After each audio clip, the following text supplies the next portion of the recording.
Technical situation में, तो 70% तो चले उसके हमने फायर को कंट्रोल किया है, लेकिन अभी तक अंदर भी इसके फ्लेम्स नज़र आ रहे हैं, अभी तक मटेरियल जल रहा है और जहाँ जहाँ ज़रूरत पड़ी है वहाँ पर कंटिन्यूस आपने देखा है फ़ोम का इस्तेमाल हो रहा है। लेकिन क्योंकि बहुत सारे सवाल हो रहा था कल से कि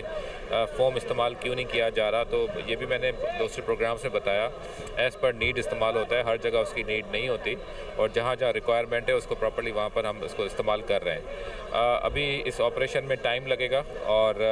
क्योंकि पहले तो इसको कंट्रोल करें और उसके बाद फिर कूलिंग का अमल इसको स्टार्ट करें, सर्च का